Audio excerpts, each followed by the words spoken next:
식용유로 우리 몸의 염증을 돋게 하는 큰 원인 두 가지 말씀드렸어요. 산화된 기름과 오메가6가 높은 기름. 이 중에 둘 다 해당하는 기름 보셨나요? 산화도 잘 되면서 오메가6까지도 높은 기름. 이게 최악입니다. 이 최악의 기름 중에는 여러분들이 이미 자주 사용하고 계시는 기름으로 가 있습니다. 안녕하세요. 지방시 양과자입니다. 오늘 이 영상 하나로 식용유 끝판 정리를 해드리려고 해요. 지난번에 제가 사용하는 4종 식용유를 설명드리면서 어떤 식용유를 열을 가하는 요리에 쓰면 안 되는지 설명을 드렸어요. 오늘은 이 내용에 추가로 염증 유발 물질이 많이 들어있는 기름까지 더해서 식용유로는 절대 쓰면 안 되는 기름 총 정리를 해드릴게요. 그리고 그간 질문을 많이 하셨던 현미유, 카놀라유에 대해서도 의견 말씀드릴 거고요. 집에서 만약 튀김까지 한다면 어떤 오일을 사용할지까지 말씀드리겠습니다. 아직 구독 안 하셨다면 구독 부탁드리고요. 앞으로도 건강에 유익한 정보 많이 올리도록 하겠습니다. 자, 그럼 식용유 끝판정리 시작할게요. 여러분이 잘못된 식용유를 고르면 제일 문제가 되는 부분이 바로 염증입니다. 식용유에서 염증을 일으키는 두 가지 이유가 있는데요. 첫 번째는 산화된 식용유, 두 번째는 오메가6가 많은 식용유입니다. 매일 먹는 기름인데 이런 식용유를 골라 드셨기 때문에 몸에 염증이 많이 유발되고 이게 결국 만성적으로 일어나면서 만성염증으로 이어지게 됩니다. 그래서 우리 몸 여기저기를 아프게 만드는 거거든요. 특히 만성염증으로 이어지게 되면 암과 심혈관 질환, 당뇨병, 관절염, 알츠하이머 등등 광범위하고 다양한 질환을 매개하는 것으로 알려졌기 때문에 평소에 우리는 최대한 염증을 적게 일으키는 식생활을 하는 것이 매우 중요합니다. 저는 현대인들이 이런 염증성 질환을 많이 가지고 있고 환자 수가 계속 늘어가는 게 이 기름들이 한몫한다고 생각합니다. 그래서 만약 여러분들이 어디가 아픈데 병원 가도 딱히 원인을 모른다면 식용유를 한번 돌아볼 필요가 있겠습니다. 아까 말씀드렸지만 여러분이 식용유를 고를 때 가장 중요하게 생각해야 할 것은 딱 이 두 가지, 산화와 오메가6입니다. 쉽죠? 일단 이 두 개만 기억해 주세요. 그러면 여러분들이 식용유를 고를 때 산화가 잘 되는 기름과 오메가6가 높은 기름 이 두 개만 빼고 고르면 되는데요. 그럼 그 기름에 뭐가 있는지 제가 말씀드릴게요. 한 번만 들어두면 다른 거 고민 없이 고르실 수 있을 거예요. 첫 번째, 산화가 잘 되는 기름. 이건 열을 가할 때 사용하면 안 되는 기름이에요. 왜냐하면 산화가 잘 되기 때문에 열을 조금만 가해도 그 공기 중에 있는 산소와 결합을 해서 기름이 산화가 됩니다. 그래서 그걸 먹으면 우리 몸에서 염증 반응이 돋게 되는데요. 산화가 잘 되는 기름 종류는요, 포화지방보다 불포화지방산이 높은, 그 중에서도 산소와 결합할 자리가 많은 다가불포화지방산이 높은 기름입니다. 여러분들이 잘 아는 오메가3나 오메가6가 높은 기름이 바로 이런 기름입니다. 오메가3가 산화 잘 되는 거는 다들 알고 계시죠. 그래서 영양제에서 산가 검사하고 냉장 보관하고 막 그러잖아요. 오메가6도 마찬가지로 산화가 잘 됩니다. 아무튼 이들이 포함되어 있는 다가불포화지방산이 높은 기름을 열을 가하는 요리에 피해야 하는데 그게 뭐가 있는지 제가 식용유 종류별로 그 비율을 표로 만든 후에 그래프로 그려봤습니다. 파란색은 포화지방, 주황색은 단일 불포화지방, 즉 빈자리가 이제 한 개 있는 거거든요. 근데 회색과 노란색이 문제의 다가불포화지방산인 오메가3와 오메가6입니다. 그러니까 다가불포화지방산인 회색과 노란색의 합이 높은 기름이 열을 가하는 요리에 쓰면 안 되는 기름입니다. 왜냐? 금방 산화돼서 우리 몸에서 염증을 일으키니까요. 지금 제가 다가불포화지방산이 높은 순으로 정리를 해서 표를 그린 거거든요. 그래서 위에서 쭉 내려보시면 다가불포화가 높은 기름에는 햄프씨유, 포도씨유, 플렉시드 오일, 호두 오일, 콩기름, 호박씨 오일, 옥수수 기름, 면실류, 참기름,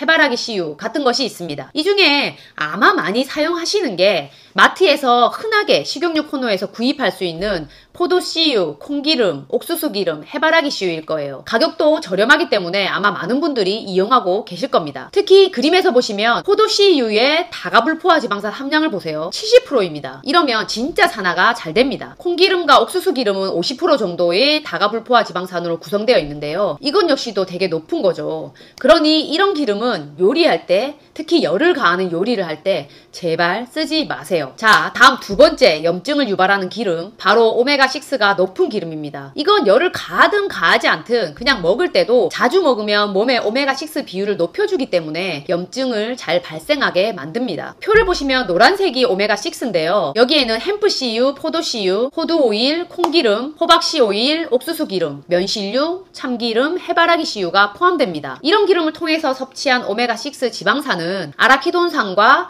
감마리놀렌산, 리놀산 이 세 가지 형태가 있는데요. 체내에서 리놀산이 감마리놀렌산으로 변환이 되고요. 이건 다시 분해돼서 아라키돈산으로 결국 됩니다. 그러니까 결국 오메가6는 다 아라키돈산으로 거의 되는 거거든요. 원래 우리 몸에는 어느 정도의 아라키돈산이 필요합니다. 이게 또 우리 몸에서 정상적인 기능을 하게 만드는 역할들이 있거든요. 하지만 이게 과도한 게 문제인데요. 우리가 오메가6가 많은 기름을 먹어서 세포막에 오메가6가 많게 되는 경우에 우리 몸에서는 과량의 아라키돈산이 생성되게 되고, 그러면 우리 몸은 아라키돈산이 너무 많이 만들어졌어.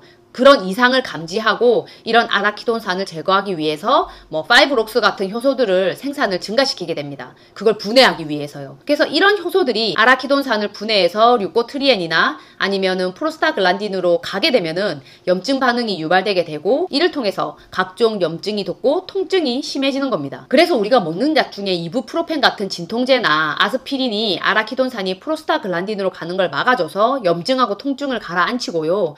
보스웰리아 같은 게 이런 파이브록스의 효소를 저해해서 류코트리엔으로 가는 걸 막아줍니다. 그래서 또 관절의 통증이나 이런 데 효과가 있는 것이죠. 그런데 만약 우리가 매일 이런 오메가6가 많은 식용유로 만든 음식을 먹으면은 저런 염증 과정들을 계속 보내주는 겁니다. 그래서 우리 몸에 염증과 통증을 매번 발생시키게 되고요. 나중에는 만성적으로 이를 통해 염증을 가지고 살아가는 몸이 됩니다. 그래서 계속적으로 저런 약이나 영양제를 달고 살아야 합니다. 끔찍하죠. 자, 식용유로 우리 몸에 염증을 돋게 하는 큰 원인 두 가지 말씀드렸어요. 산화된 기름과 오메가6가 높은 기름. 이 중에 둘 다 해당하는 기름 보셨나요? 산화도 잘 되면서 오메가6까지도 높은 기름. 이게 최악입니다. 이 최악의 기름 중에는 여러분들이 이미 자주 사용하고 계시는 기름으로 포도씨유, 콩기름, 옥수수기름, 해바라기씨유가 있습니다. 이 기름은 산화도 잘 되는데 오메가6 비율까지 너무 높습니다. 그러니까 제발 이 네 가지는 드시지 마세요. 이들로 지금 식용유를 사용하고 계신다면 결국 만성염증으로 이어지게 되고요. 그로 인해서 암이나 심혈관 질환, 관절염, 알츠하이머, 자가면역 질환 등등 광범위하고 다양한 질환이 일어날 가능성이 높아집니다. 그럼 뭐 먹으라는 거냐? 앞서 말씀드린 것과 반대로 드시면 됩니다. 다가불포화 지방산이 낮은 기름으로 요리하고요. 오메가6가 낮은 기름을 자주 먹으면 됩니다. 이건 제가 그린 그래프를 아래서부터 위로 올라가 보면 되는데요. 제일 밑에 팜핵류는 용매 추출이 많기 때문에 탈락, 코코넛유, 마카다미아유, 버터, 소기름, 양기름, 팜유, 헤이즐넛유, 올리브유, 라드, 오리기름, 아보카도유 등이 있습니다. 이 중에 제가 집에 두고 먹는 것은 코코넛유, 버터, 올리브유, 라드입니다. 아보카도유랑 헤이즐넛유는 제가 사서 먹은 적이 있지만 요리에 자주 사용하지 않게 되면서 두 번 구매는 안 하게 되었고요. 이 중에서 제가 거의 매일 사용하고 먹고 하는 기름은 엑스트라 버진 올리브유입니다. 올리브유를 보시면 포화지방 비율이 낮고요. 단일 불포화 지방산으로 거의 되어 있어서 다가불포화 지방산보다는 열에 잘 견디고 산화도 덜 됩니다. 물론 앞서 말씀드린 포화지방이 높은 기름을 사용하면 열에 훨씬 더 안정적이거든요. 그러나 평소에 육고기를 통한 돼지기름과 소기름 섭취가 저뿐만 아니라 많은 분들이 충분할 것 같고요. 요리에 버터도 잘 사용하고 있기 때문에 저는 포화지방을 충분히 다른 걸로 잘 섭취해주고 있어서 평소에 다른 일반적인 요리를 할 때는 어느 정도 균형을 맞추기 위해서 단일 불포화 지방산이 높은 그 올리브 오일을 잘 먹어주는 게 좋다고 생각하고 있습니다. 이와 같은 기름으로 헤이즐넛유나 마카다미아유도 있지만 향이 음식에 영향을 너무 미치기도 하고요. 가격도 올리브유에 비해서 훨씬 비싸기 때문에 엑스트라 버진 올리브유로 일반적인 요리를 해드시기를 추천드립니다. 그럼 현미유는 어떤가요? 라고 많이들 물어보시는데요. 그래프 보시면 현미유가 적절한 포화지방산과 약 40%에 달하는 단일 불포화 지방산을 가져서 역시 요리에 나쁘진 않습니다. 그런데 다가불포화 지방산이 35% 정도 일단 함유가 되어 있고요. 그 대부분이 오메가6입니다. 앞서 말씀드린 절대 먹지 말아야 할 4가지 포도씨유, 콩기름, 옥수수기름, 해바라기씨유보다는 좋습니다. 하지만 산화가 잘 되는 다가불포화 지방산도 꽤나 들어있고요. 오메가6로 그 대부분이 구성되어 있기 때문에 좀 그렇게 많이 권하고 싶지는 않습니다. 그리고 압착 방식으로 추출한 게 아닌 이상 용매 추출이기 때문에 적극 추천은 어렵고요. 만약에 성적으로 따지자면 수, 우, 미, 양, 가에서 미 정도 될 것 같습니다. 그럼 카놀라유는 어떤가요? 라고 궁금하실 텐데요. 카놀라유는 올리브유는 올리브유처럼 단일 불포화 지방산이 높고 오메가3와 6의 비율도 적절해서 요리에 쓰기에 현미유보다 좋은 기름입니다. 하지만 단순 압착으로 기름을 뽑아낸 것이 아닌 용매 추출법과 GMO 이슈가 있기 때문에 지방산 구성은 너무 좋지만 적극 추천은 어려울 것 같습니다. 만약 압착으로만 추출하고 난 GMO라면 올리브 오일만큼 사용하기에 좋은 오일이라고 생각하고요. 만약 올리브 오일 맛이 싫다고 하시는 분들은 이런 카놀라유를 찾아보시면 좋을 것 같습니다. 자, 마지막으로 그럼 튀김은 뭘로 할까 궁금하실 거예요. 제가 발연점 순서대로 그림을 그려봤는데요. 맛있는 튀김의 온도가 170에서 180도라고 하죠. 그러면 최소 180도 이상의 발연점을 가지고 있어야 하고요. 두 번째, 열을 가했을 때 산화가 잘 되는 기름이면 안 됩니다. 그렇게 보면 라드, 닭기름, 오리기름 됩니다. 발연점 180 이상의 다가불포화 지방산이 적죠. 포도씨유는 발연점이 195지만 다가불포화 지방산이 엄청 높잖아요. 그래서 탈락. 이렇게 고르다 보면은 라드, 닭기름, 오리기름, 카놀라유, 아보카도유,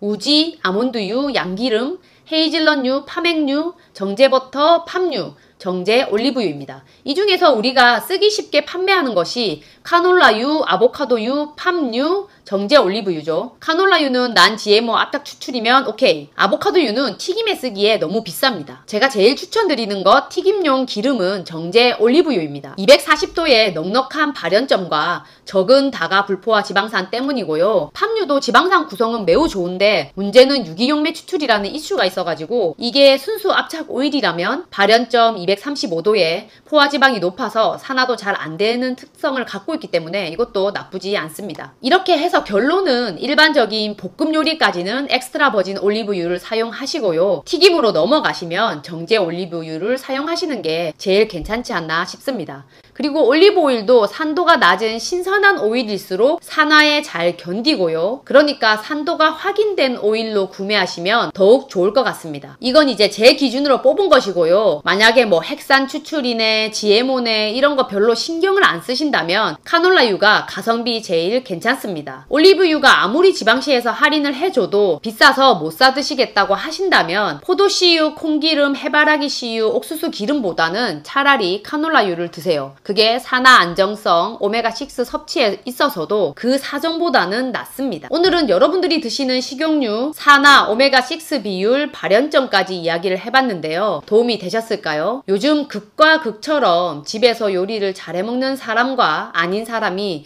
완전 양분해 있는 것 같습니다. 외식에서는 비용 때문에 제가 비추하는 포도씨유, 콩기름, 해바라기 씨유, 옥수수유로 요리를 해서 나갈 수밖에 없습니다. 그래서 밖에서 음식을 먹으면 뾰루지가 돋고 컨디션이 안 좋아지고 평소 안 좋았던 염증이 더 심해지고 그럴 수 있습니다. 그래서 한 끼라도 좋으니까 집에서 좋은 기름으로 계란 후라이라도 해서 밥 한 그릇 드시는 것이 배달 음식 먹는 것보다 훨씬 여러분들 건강에 이득이 될 것이고요. 여러분들의 돈도 아껴주는 것이니까 오늘은 올리브 오일로 계란 후라이 해서 집밥을 먹어보시기 바라겠습니다. 끝까지 시청해 주셔서 감사합니다.